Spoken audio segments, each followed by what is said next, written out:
Bat Force Radio. Bat Force Radio is rated M for mature, or should that be immature? Hey guys, Dustin Wynn. Hey, this is Scott Snyder. This is Paul Dini. And you're listening to Bat Force Radio. And you're listening to Bat Force Radio. You're listening to Bat Force Radio. This is Kevin Conroy, the voice of Batman, and you're listening to Bat Force Radio, so stay tuned.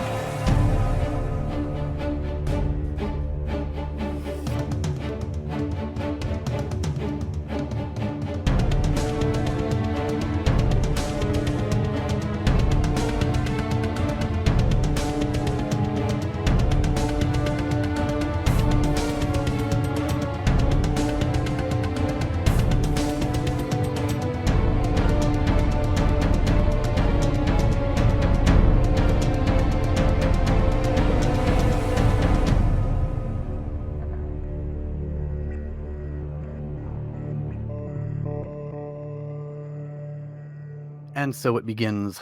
Welcome back to Bat Force Radio, the Batman and DC podcast with no limits. This week we've got Bat Force Tom in California. As you don't. We've got Louis Bitch over in Texas. I'm in a very surly mood. But you know what? I decided to come and join this because our best friend Josh Williamson is on with us. That's a good excuse. And I'm Robin Cross in Canada. Okay, so as Gramps was just alluding to, one of the cool things about following comics is watching the career paths of your favorite creators as their successes bring them to new projects and to new titles. This week's guest has joined us over the years to discuss his work on books like The Flash, Batman, Superman, Nailbiter, Robin, Ghosted, Infinite Frontier, and Future State. Today, he returns just in time to begin his next task that he undertakes along with Jorge Molina and Tomeo Mori. He is the new mayor of Gotham, the warden of Arkham, the city comptroller, the commissioner of the Gotham City Department of Sanitation. He's going to be a busy guy running all of Gotham City. The new author of Batman, Joshua Williamson.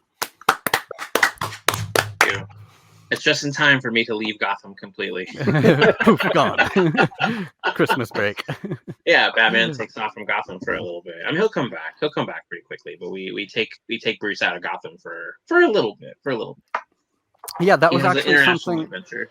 Yeah, that was something I wanted to get to about. So you come into Batman following James in Fear State. You've got new characters to play with. There's a new status quo in Gotham, but you're taking Batman on the road and sort of touching back on Grant Morrison's run. Was this designed as a bit of a palate cleanser before beginning your era of Gotham, or does your first story simply find its roots in the past with Abyss and Batman Inc. / The Club of Heroes? I mean, I just get going. Yeah. You know, I mean, it's like I think, you know, with James's run and you know, you go back and look at as far as like Scott's and even Tom's, you know, I'm friends with all those guys, and so I kind of like been in the circle of Batman for the last 5-6 years anyway, and it's like I know what those guys were working on, and you know, I think one of the things Tom and I had this conversation before, but it's like each one of those guys is different. They're different writers, right? And you know, Tom's run is very different from Scott's. And it had to be that way, right? It had to be, because if it was more of the same, then it would be more of the same, right? And so, you know, when James came on, James had the same mindset, you know, and so I have the same mindset, and I just wanted to get going tonally and story-wise with what I was doing. And I have plans, and I think my plans are they're going to surprise people. Like, it's going to be very different than what you expect, right? Because we'll have this arc, and then I have this arc, and then I have the next arcs after that, and then this gets into spoiler stuff a little bit. But if this arc, the next arc, and we kind of change things up a little bit, and then you'll see where the rest of the Batman stuff is going to go from there, right? And how I'm going to carry those characters forward. It'll be a little different than what people are going to expect. But with that being said, I did want to have a little bit. I wanted to get going on what my Batman was like, right? And like how I wanted to present Bruce, how I wanted to present Batman, how I wanted to present this world, and my take on it right from the get-go. But at the same time, I didn't want to start with like explosions right out the gate too, you know? I didn't want to have it be where it's like stuff's blowing up immediately, right? I wanted to kind of do a little bit more of a slow burn. Partially is because I wanted to take a break, you know? It's like, if you look at things that's been going on, it's, you know, I think I look at Gotham and Batman, and I look at what, and comic book stuff too, but it's like, you have City of Bane happened, and then there was Joker War, right? First there was like City of Bane, and there was the designer stuff, which was basically a build to Joker War, and then there was Joker War, and then it was Magistrate, like A-Day happened, you know, and it's like Arkham gets blown up, and then we have Fear State, and it was like, it not only wasn't a lot going on, there was a lot of new characters being put into it, right? And Tom, even going so far back as Tom's run, I think it's clear that Tom was more interested in writing characters around Bruce than writing Bruce. You know, it's like he was more interested in writing Catwoman and writing kind of some of the supporting characters than he was telling a Batman story. And so with me, I was like, I just want to tell a Batman story from his point of view. So like one of the things you'll notice in the first issue is we never really leave Bruce in that issue. It's always Bruce. It's his point of view. It's him moving through, and you only kind of leave him for like a second, but he's still there. Like his presence is very much there. You know, it's like stuff at the beginning with the cops. They're talking about Batman. The stuff toward the ending with Detective Cahill. That's like what 2 pages where Batman isn't there, but Bruce is there still. You see him in the background. So it's like, you know, I always wanted to make it so it was about him. And so for me, when I was coming onto the book, I was like, let's slow everything down. Let's just slow everything down. Just do a detective story. Just do a story with him solving this case. Yes, there's connections to some of the Grant stuff, like some of the stuff involving obviously Batman Inc. And because if this is a new character, there's obviously another supervillain that's in the mix that we didn't reveal yet. We held, you know, we waited it. Dude, that was tough, dude. Like, that was one of my biggest requests of DC was like, please do not spoil the fact that there is another villain of this book. That Abyss is not the main villain of the book. Who shows up at the end there? Yeah. Okay, like, who is it then? Oh, do you guys? Oh, I'm sorry. I thought you guys all knew. Yeah, I got to read it, but they hadn't yet. Oh, okay, yeah. All right. So there's a second villain.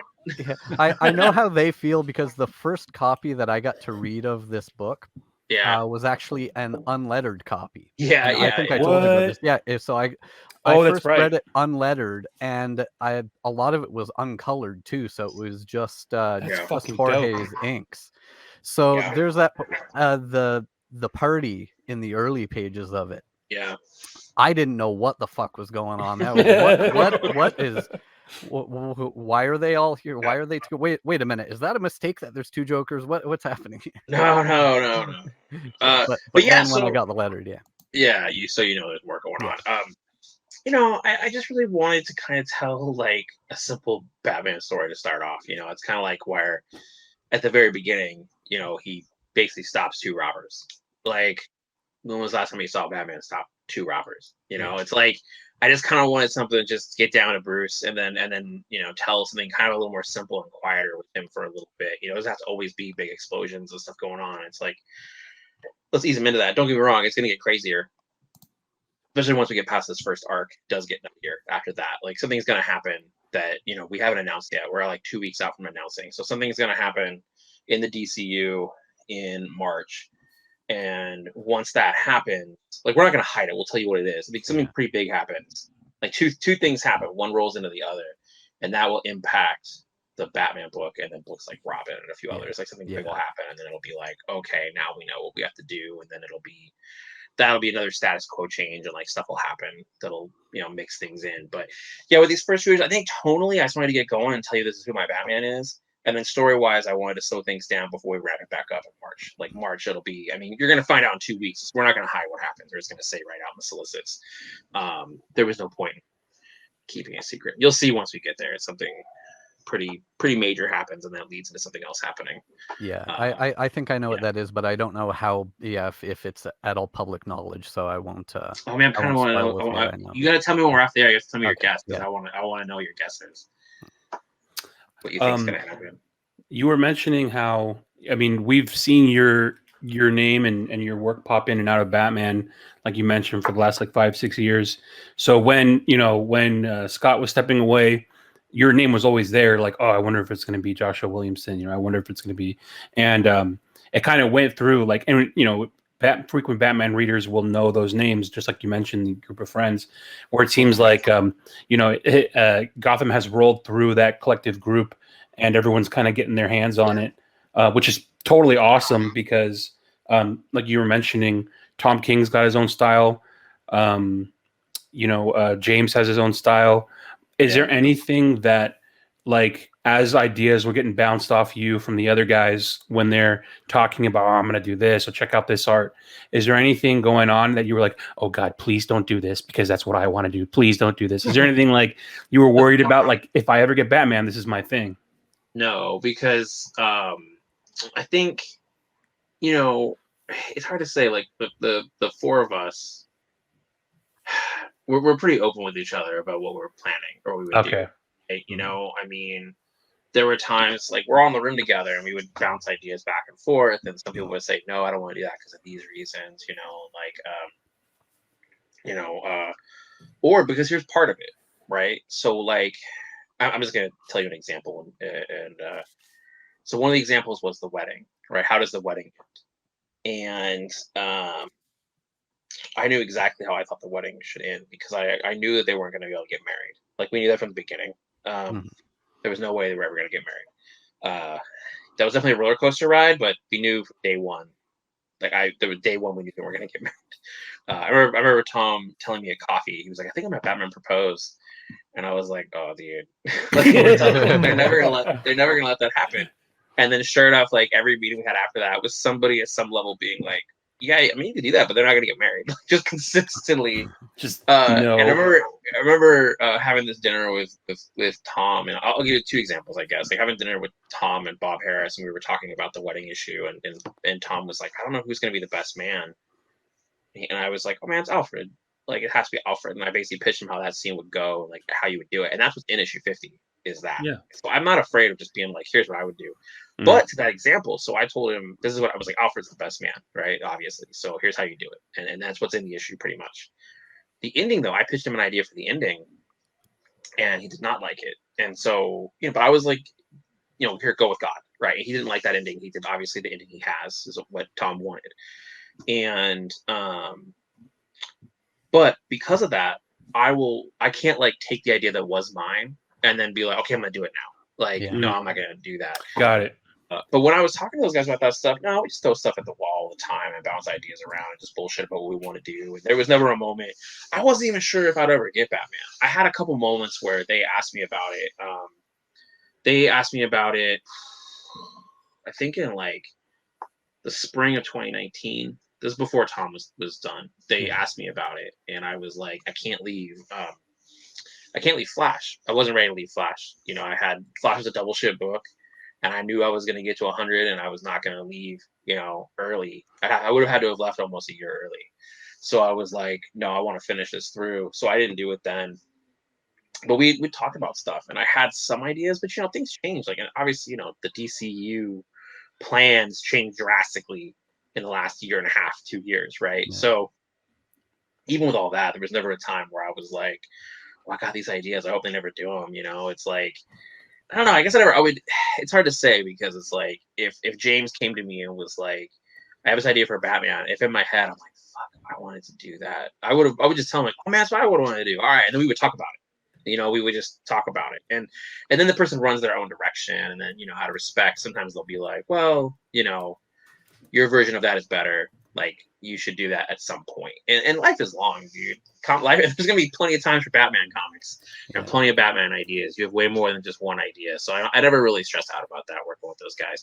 It did make me, I think that time period, it made me aware of little things about Batman that I would want to do, you know, or the things that you should do. And like we were talking about is that like, when you come in, you got to come in with some heat and you got to make sure you draw a line in the sand, even if it's something simple, like a costume change, for example, right? Like, you know, there has to be some kind of line in the sand that you're saying my run is going to be about this, you know? And it's like, obviously Tom's run was like, I'm going to do a romance. Like he was trying to get into a romance comic and that's what was in his goals. Right. And Scott was like, he's going to do this very, very in Bruce's head horror story. Right. And, you know, being like, you think you know everything, but you don't kind of thing, which is repeated throughout that run. And then James is interesting. James, I think what James had to say about Batman, he said with Detective. So when he had already done Detective, he was like, I already said what I wanted to say about Batman, the Batman family over here. So over here, I have a whole different goal. And his goal is new stuff, new toys. Right. So he was very much like, here's a bunch of new characters: Punchline, Ghostmaker, Clown Hunter, Miracle Molly. He was always, that was the point to him, was I'm just gonna throw a bunch of new toys in here, and I mean that like in terms of characters, but also there were new gadgets, right? Like his first issue had that Batwing that could climb. It was from the Lego movie, but that's basically what he was trying to do, right? Like he was trying to literally put more toys into it. He was trying to add as much as he could to the toy box. So for me, I had my own goals with it and how I wanted to do something a little bit different. And that was more what I had to figure out, was like, okay, how do I draw the line in the sand and figure out what's mine? And part of that was like new costume, getting him out of Gotham, making it much more about Bruce, making Bruce a quieter character. Like, I don't know if you noticed, but he doesn't talk that much in the issue, right? Like he's quiet a lot of times. And so I was like, I wanted Bruce to be a little quieter, a little more menacing, just I don't know what the right word is for it, but I wanted to breathe a little differently than what James had done. And then I have some goals for the book that it'll get kind of obvious. And then I have a longer term plan I want to do with the character. You'll start to piece together as we go. And yeah. It's always interesting with comics. Like, I can go back, look at a book now, and I could be like, oh my God, I can tell you exactly what was going on in my life when I wrote that script, or when this was getting drawn, what was going on, right? And all the weird, like, because I feel like every page has a story, right? And I'm sure if you talk to an artist about this too, they would tell you a much more in-depth version of it, because they spend a day or two on every page, right?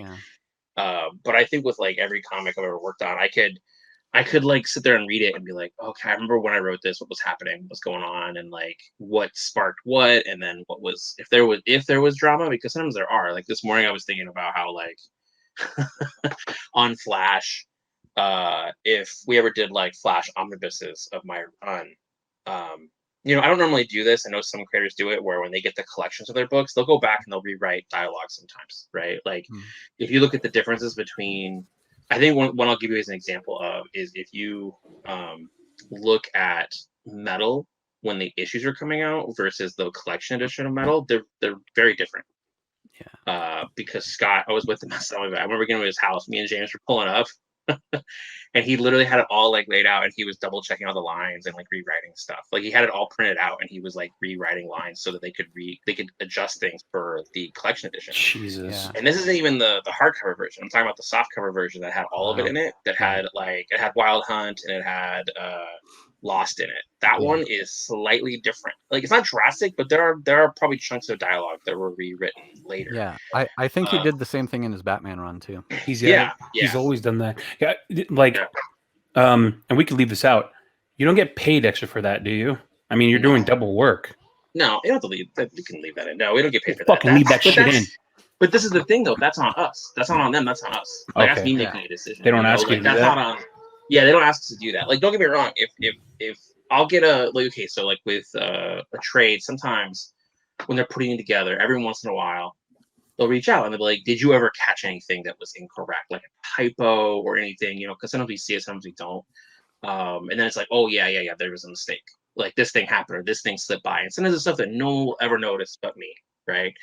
Sometimes we catch it and they pretty much, if you catch it, like let's say an issue comes out and then I catch a typo, I will immediately tell them and they'll correct it for like digital and trades, like immediately. They'll go in there and fix it. So anytime it's reprinted after that, it's corrected.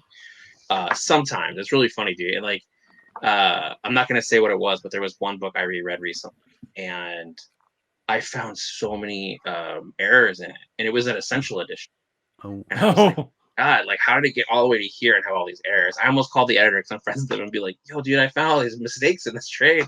It was a ton. It was like surprising, but so with Flash, there's times where on Flash where it's like if I ever got to do like an omnibus edition of Flash, there are things that I would change, like little things, even if it was like, like there was one line of dialogue I did not agree with my editors about, but it was early on. This is within the first year of Flash, where it was still, I'm still getting used to them, they're still getting used to me. And so sometimes I would just, put your hands in the air and you go, okay, fine, whatever, just send it to print. I'm not going to keep arguing about this. And because at the end of the day, they're your bosses, right? So, but there are a couple lines that like now that I'm past it and I'm in a different position with DC than I was like 5 years ago. I would definitely go back in. There's like lines of dialogue that I would be like, no, I was right. Like I'm gonna go back in and I'm gonna change it, or I'm gonna add.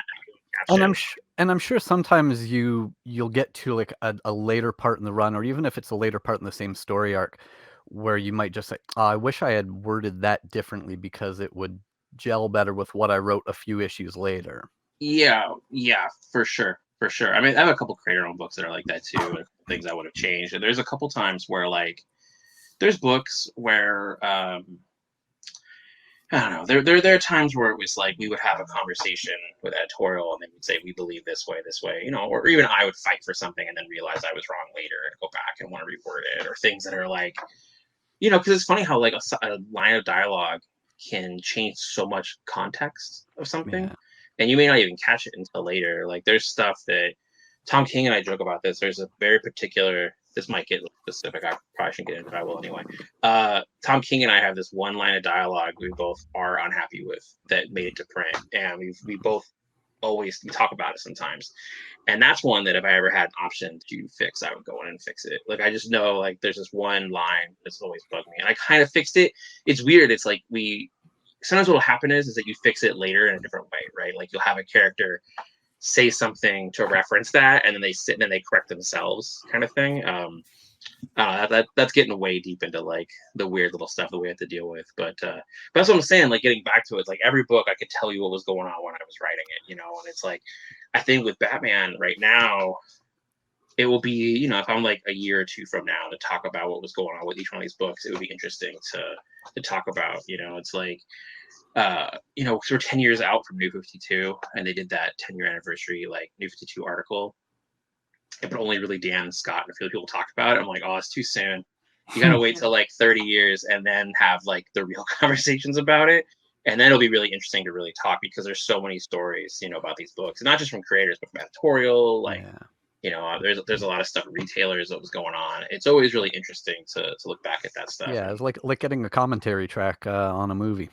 Yeah, but that's the thing, is that like sometimes, you know, if somebody makes a movie and they're still in the middle of making it, and then they're like a year away from it and they do a commentary track, they're still in it at that point, right? Yeah. But if it's like 10 years later and they talk about it and they can be objective and really, you know, open up and be honest about certain things, that's like way more interesting to me. You know, if you listen to like, you know, John Carpenter, when he does commentary tracks, he's much more open about like, oh, I hated this thing, or, you know, this was a mistake, or I love this part, or, you know, fuck this person because of this thing. You know, I always think it's more interesting. You know, Kevin Smith does really good commentaries on his movies back. If you go back and listen to like Clerks and Mallrats and stuff, because he was doing it. He was a few years apart, but I don't think he has a problem being honest about his work. Yeah. But yeah, I think commentary tracks on comics would be interesting. I've thought about that a couple times, but I think you need to have the distance from it. I think you need to have a good distance from it, not just for you, but for other people, because sometimes it's not just you working, it's other people working on it too, and you don't want to like inadvertently bash somebody else's work, you know. So you gotta keep some distance from it. Have you ever written like a inside joke, either with dialogue or just something in the story between you and your fellow creators that you talked about, maybe at a convention or over a beer or something like that? There are things in there that I think are little jokes to each other, you know, but it depends. But I'll say yes. There's little inside jokes in there for sure, you know, because I mean, sometimes with like, I don't know if inside jokes is the right wording, but yeah, there is stuff like that, because sometimes, you know, with me, James, Tom, and Scott, and a few others, like we'll send each other like, oh, look at this passage I just wrote, you know, look at this piece here that I just did, or look at this part here that, you know, I'm doing over here. And I mean, they're still about the characters though. It's not like we're slipping in some like joke that was a conversation that we had at a bar. I wouldn't do that, but it is like, you know, we might have a talk about something with the books or with the characters, and then be like, oh dude, I'm doing that, I'm gonna put that in there, and this is how I'm gonna do it. You know, it's funny, I just saw Greg put in the Demons book that he's doing with Scott, he drew in a meme. You know that meme of in the bar, there's the guy shouting in the girl's ear, and she looks horribly disinterested. Yes. I was just talking to my wife about that the other day. Yeah, he drew that in the comic. Yeah. Oh, that was in issue 1, right? Was that issue 1? I think so. Yeah. Because then he drew it twice, right? Because it's a man yelling in her ear, and then it's a woman yelling in her ear in the next one. I think that's right. Yeah. I think that was it. Is you mentioned toys. It seems at some point Scott and Greg like wanted to see how many different types of designs for like costumes or tech will get turned into toys, and there's so many that ended up like, you know, getting made into like a suit or a gadget or whatever. Do you ever think about that? Like, oh my God, like this could be potentially like an action figure someday, and like I would love to. Yeah, dude. Yeah, I mean, 'Cause you're that guy. You got the. Oh, you I love was going to that. here, dude. Yeah, You yeah. love going to that room. Yeah, yeah, that's right, dude. You know, I'll go in there and get a bunch of DC toys, man. Yeah, I definitely think about it. You know, if I can get a suit done, or if I can get I think getting a version of like this Batman costume that we have, because this Batman costume is a little different. It's not the Batman Inc. costume. It's a mix of the Batman Inc. costume and the black costume that he wore in JLA and in the late '90s. We took both those costumes and combined, because it was an interesting thing, because at one point DC was like, we want him in the Batman Inc. costume, and I was like, what? I don't want to be the exact costume. I was like, look at the costume that he wore in. It was a weird mix. At first they didn't want me to change the costume at all, and I was like, no, this is one of my requests coming onto the book, was if I'm doing this, because at first I said no. This is like a whole other part of this. I said no at first, and then it was like we started talking about it more and more, and then I was like, okay, I can do this, but this is what I need, and I needed I had a really big picture that'll probably surprise people. It'll take some time to see the big picture, but I had a plan, and I was like, all right, here's what I want to do. Here's the things I need. And it definitely so part of that was the costume change. And so, you know, because at this point, dude, like the way DC is right now, like it's really interesting is that 2022 is locked. Like I know what I'm doing all of 2022. Whoa. I'm not saying there's no surprises, because shit happens, you know, and there's always like something that pops up, and it's like I could tell you some of the event stuff. I don't know every piece of every like mini or one shot that we're doing. I don't have it like nailed down, but when it comes to like, dude, I literally know what I'm doing in like March of 2023 at this point. Like that's how far out we're planning. And but so with the costume, we kept going back and forth, and it was like, okay, well, if we're gonna do a costume, how about we do the Batman Inc. costume? And I was like, all right, here are my thoughts on that. But then I was like, no, what I really want is I want the late '90s black costume. It was all black that had the oval, and that's the one he wore in JLA. And they were like, all right, let's marry the two. Let's figure out how to get them together. And so he sent all of that stuff to Jorge, and then Jorge redesigned this one. So it's almost a mix of the two. Oh, wow. Modern version of the 90s one. But so with the toys and stuff, yeah, I mean, when we were working on Robin, like, I'm still working on Robin, but when we were developing Robin, we were developing Flatline, I was like, that's a toy. That's a toy right there, you know? And I was like Respawn? Oh, come on, dude. I'm like, come on, McFarlane. You know you want to make this Respawn toy. Like, you know you want to make this, like, what are you talking about? This figure here, yeah. I love Todd. So with all that stuff, dude, I definitely think about it. I mean, those guys were much more. I mean, I remember one time we were in a meeting. We were in this meeting, and somebody in the meeting said, they said the word toyetic. They were like, well, that's not very toyetic. Yeah. And another creator in the room was like, toyetic, I don't want to do that. And then the person who was our boss, who was much higher up the food chain than us, who was like, do not make fun of the word toyetic. Like, very much was like, listen, like, you will learn. And because this is a long time ago. This is, you know, like 6 years ago, I think. And they were right. Like, at this point, we all do think about that, because that's part of the game, you know. And I think it's part of the fun of it too, is you want to make stuff that then, you know, because then you're doing something different, you're adding, and you're able to kind of mix things up a bit. And then if somebody feels inspired to make a toy of that thing you made, whether it's you know, a Flatline toy or a Batman costume, because like, yeah, I have that Batman toy that's the bat armor he wears in like issue 9, I think, of Batman that Capullo designed. I have that right here. Yeah, the I love that thing. Which one is it? The Thrasher suit. Oh yeah, it's this one here. Hold on a second. Let me see if I can pull this out without derailing everything. Here we go. No, this is where we're getting the good stuff. This guy. See what you got. Oh man, it's this guy. Oh yeah, Thrasher. Yeah, the it's Thrasher this one. suit. Yeah, Portavals. I love this thing. I love this thing. It's so heavy too. Yeah, it's a monster. Yeah, I love this one. I have this one. I mean, I have way too many Batman toys. I'm out of I have that. I have him up on a shelf, and his helmet is off. And because I wanted the look, I have the black suit Mezco Batman head on top of it, so he has the cowl on. Oh, that's cool. That's cool. I have the Hot Toy Batman Returns toy over here, and then I have just like a ton of. I have the Batcave they made for the animated series toys, but I've never opened it. Oh, don't, because that thing is is insane. They don't make, it's DC Collectibles. They Yeah. don't make it anymore. Yeah. So that thing is a hot commodity. All online. that Oh, really? animated I have it series still in the stuff is box, dude. It's just chilling. Keep it in there, dude. Yeah, Been wasn't there. that going like $600 or something? Oh Yeah, my god, last- really? That's Last time I nuts, saw, dude. because they're not going to make it anymore unless Todd decides to Pods to make it. reissue So it. But this is the thing, though. So I have this debate, right? I was talking to a couple other buddies of mine who also buy like collectibles and stuff, and we were talking about this because I have a lot, right? Like I have a lot of unopened stuff, and so like what you guys see behind me and what's in this office is like nothing, dude. I have a ton of stuff, and so I think I told you guys this last time. Like I have a full size Batman Returns bust. That's that one that has the face missing. It's just the cowl. That's like really big. I have that, and I have no place to put it. So next year we're remodeling the house, and part of the remodel is that the attic above the garage is getting turned into a full-on studio. That is You told gonna us be my that. office. Yeah, I told you this, right? So that's getting Yeah. done next year. Finally, they showed me the plans. I was like, oh man, I finally got to do it, dude. I am so pumped. It's gonna be nuts, dude. I have so much stuff that I've bought over the years, like not just the stuff to put around, but like the shelving, everything is ready to go. So the moment that thing is done, it's gonna be nuts. But so here's the thing: is that I've been thinking about this, where I'm like, I have so many toys and so many collectibles. Like here in my office alone, I have so much stuff. Just looking around, it's insane.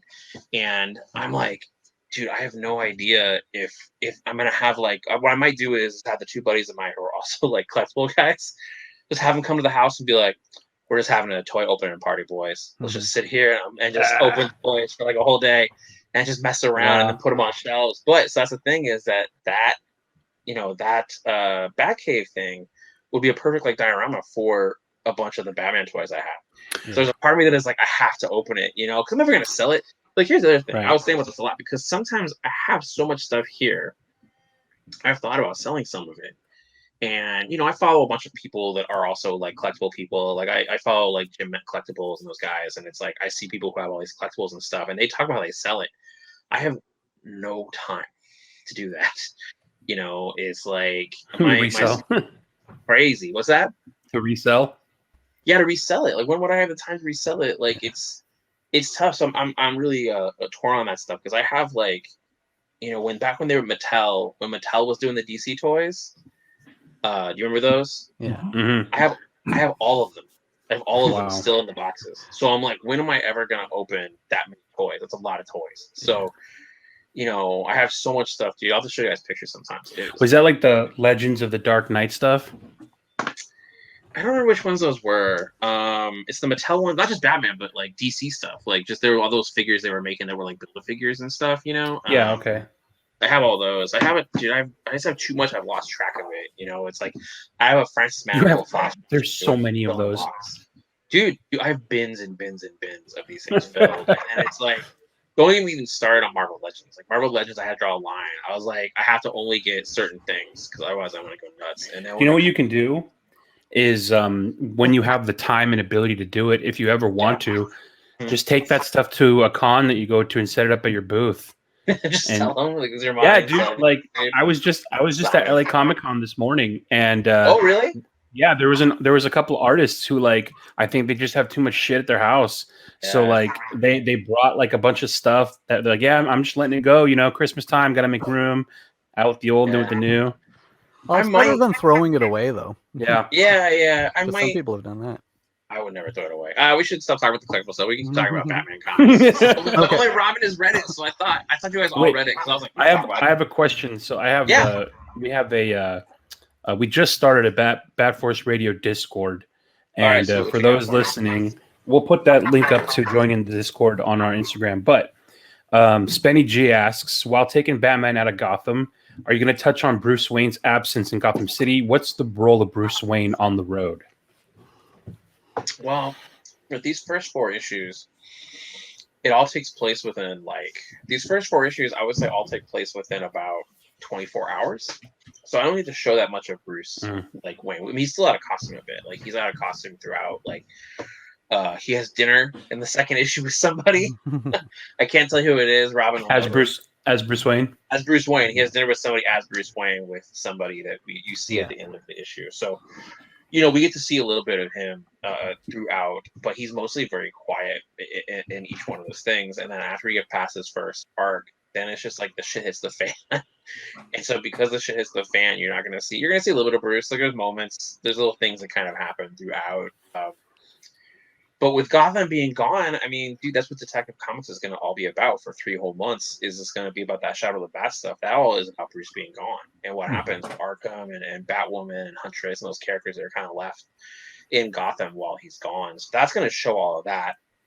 Bruce is going to come back at some point, and then, like I was saying before, two things happen back to back that basically draw him back in, not just into Gotham, but make him, he has to leave Gotham again because of something that happens, and it becomes a whole thing. And then it's gonna get nuts, dude. It's gonna be like basically by the time you guys see what we're doing in March, and then you see what we're doing in April, you're just gonna be like, "What the fuck are they doing? Like, what is happening here?" And I'm like, it's gonna be crazy, guys. This is gonna be a roller coaster ride. Like we're gonna be revving it up. I feel like with Infinite Frontier when we started, everything was a little quieter because we just come through Death Metal. Death Metal was a noisy, awesome, rock show, right? And we were like, okay, cool, we got to bring everything down. That's why Infinite Frontier and a lot of stuff was a little quieter, right? Like everything's a little quieter. We're building some stuff, or putting some pieces in places, or putting pieces in place so we can do stuff this year. Once we get through, because like now Justice League Incarnate's coming out, and then things are going to happen in Justice League Incarnate. They'll impact stuff, and then you'll start seeing like the stuff that happens in Batman and a couple other books are going to start colliding with each other, and you're going to see it because it's in the solicits. So it's like once you get around to March, you're going to be like, oh shit, well that's a problem. And then by the time you get to April, you're going to be like, how the fuck is that happening? Like what?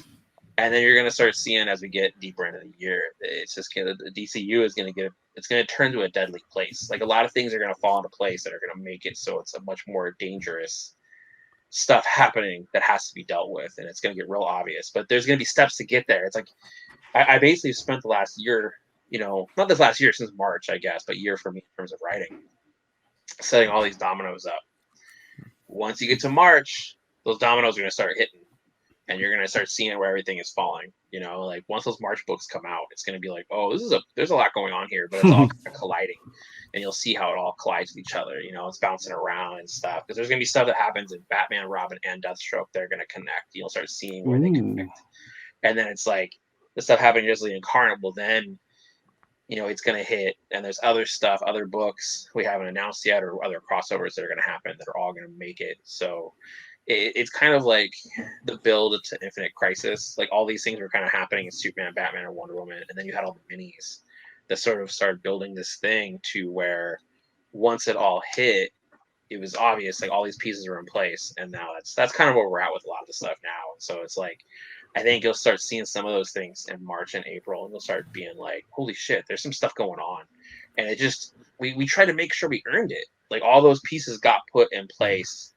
Like this isn't a secret. We had a cover that was a Deathstroke cover where it was Deathstroke, as I don't know if you guys saw it, but Deathstroke was like on a throne. Yeah. It was like King Conan. Yeah.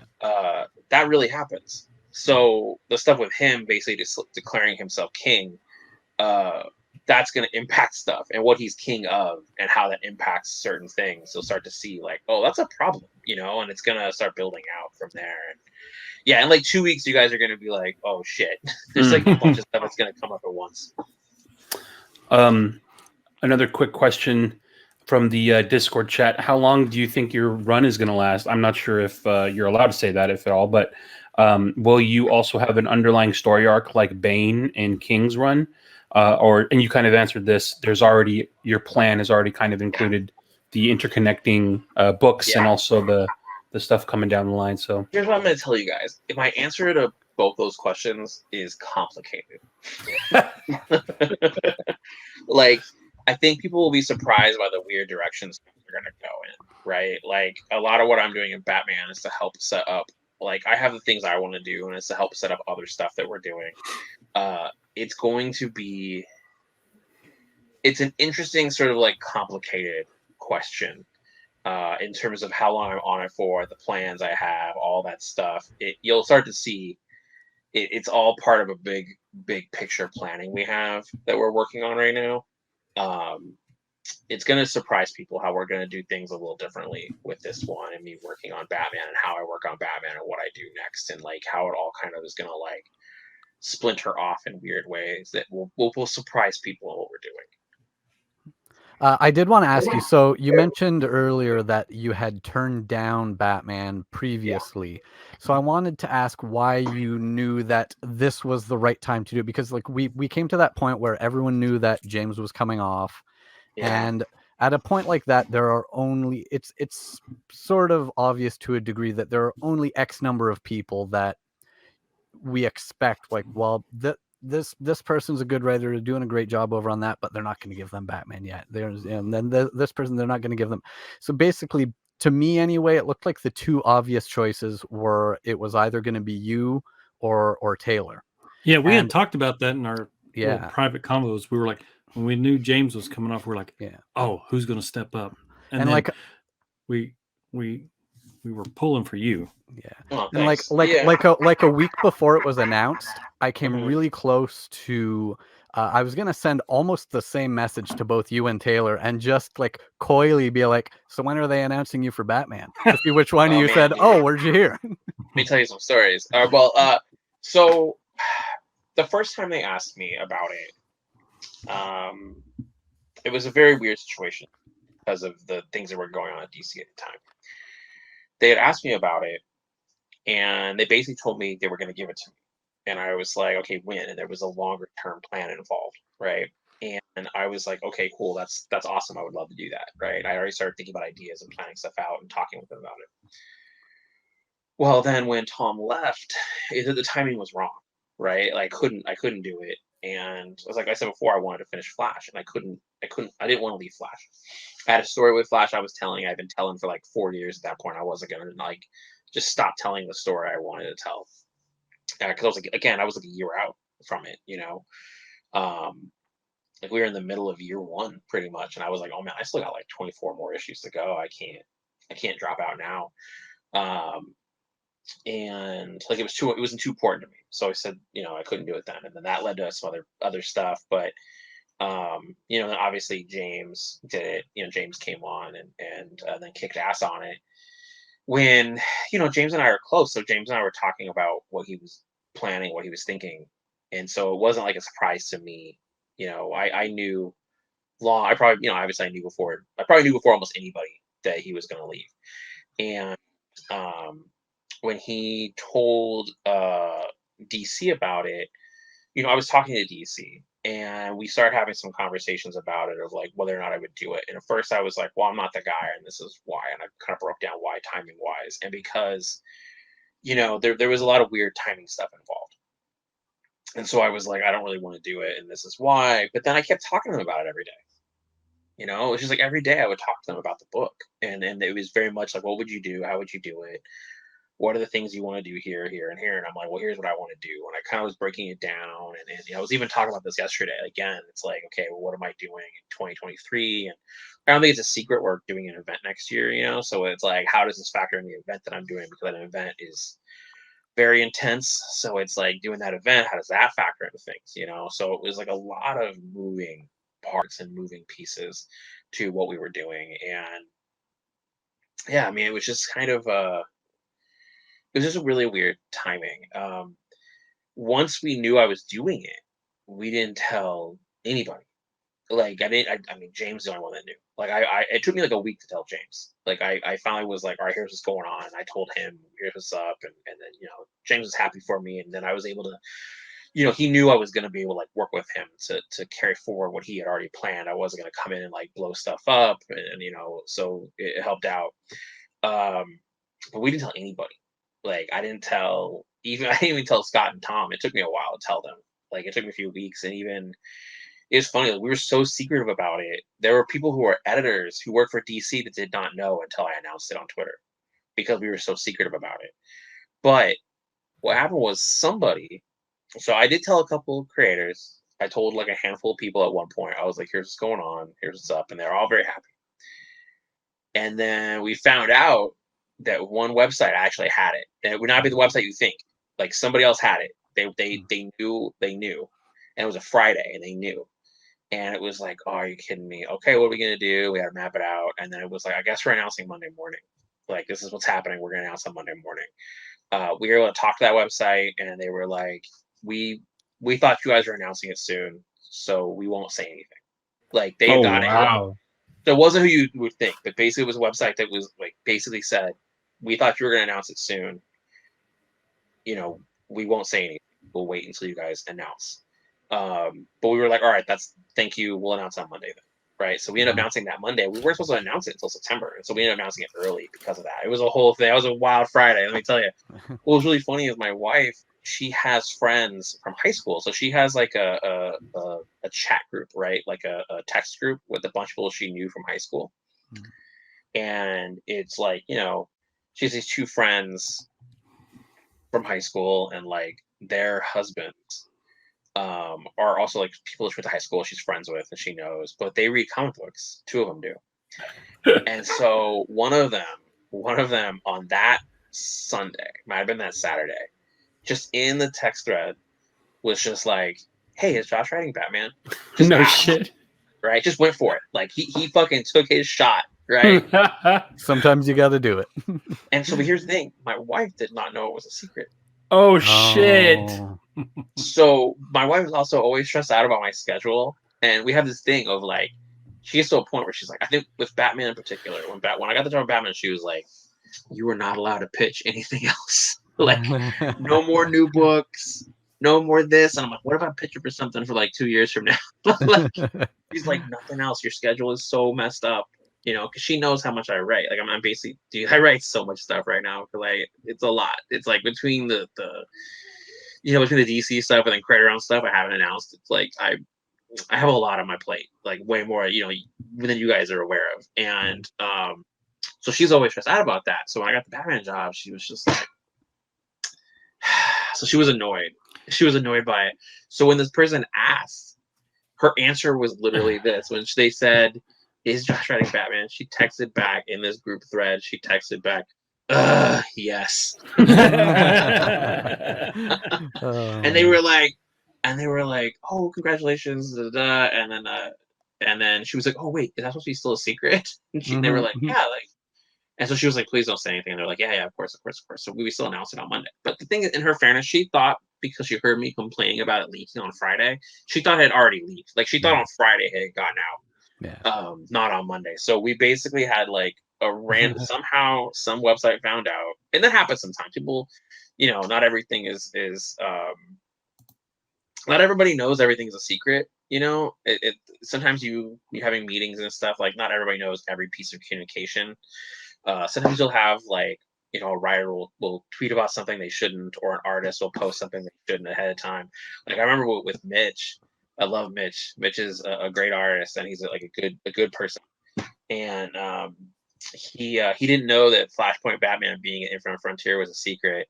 And then he tweeted out one of the covers with Batman on it, and I was like, I had a message him, and I was like, dude, great. And he was like, let me take it down. I'm like, no, because all he did was like a little piece of it, so that could have been anything. So I was like, that's fine, don't worry about it. But I was like, don't post the full image yet. Wait until this date.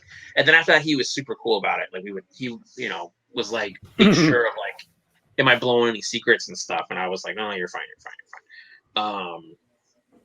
You know, so yeah. It was like a wild ride, dude. Like not telling anybody.